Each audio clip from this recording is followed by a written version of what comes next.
Let me say that each year when the conference ends, I am in principle, of course, first and foremost, a happy man. And I am a happy man because most of the speakers, the guests which we had invited, actually came. A few didn't. We had some cancellations like Bibi Netanyahu, who had to cancel. We had Emmanuel Macron who had to cancel. But we had so many others. We had the president of Armenia. We had presidents and prime ministers from Europe and beyond. And let me summarize this conference as follows.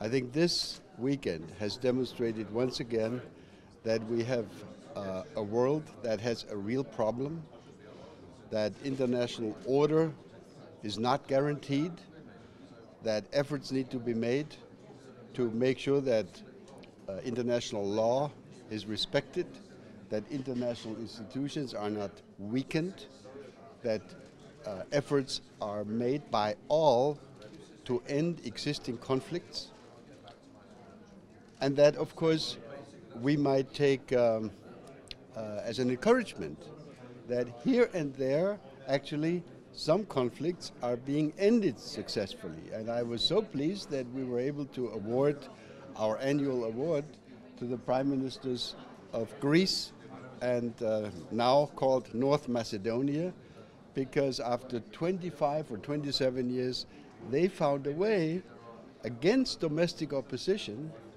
in both countries to agree and to resolve this long-standing name dispute. So this was a good reason for us to celebrate the success of diplomacy, and this is what this conference is all about. We try to eliminate the need to use military force.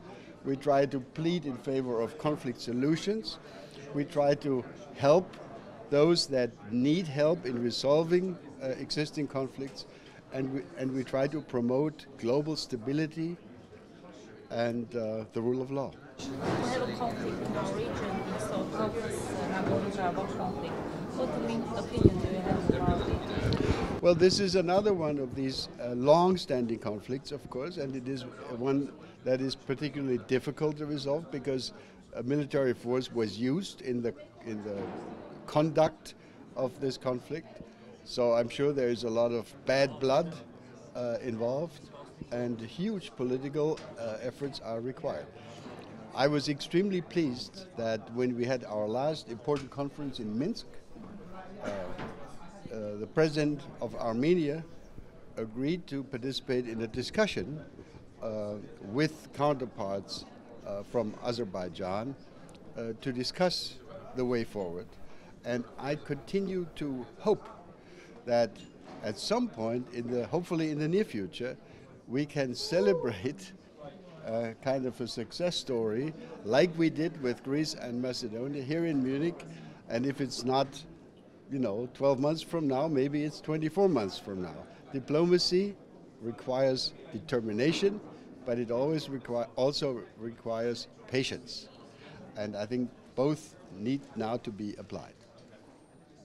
Well, in principle, I think even this year, the Munich Security Conference had invited both the President of Azerbaijan to be here and the Prime Minister of Armenia, but it didn't work this time, maybe next year. That's what I hope. Yeah. That's what I hope for. I think exactly. Working for peace and prosperity is never late. Never too late, and you can't work hard enough for it, which is the original purpose of this meeting.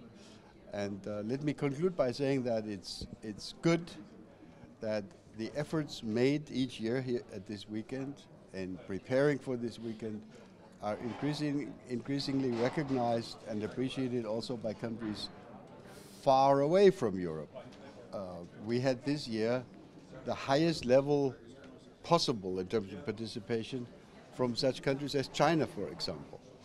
And it was also, I think, a good signal, given the existing transatlantic tensions, that such a large U.S. congressional delegation came to Munich, demonstrating continued American commitment to peace, stability, and prosperity on the European continent, which is something which we tended to take for granted for 70 years. It's probably not to be taken for granted. We need to work to maintain it.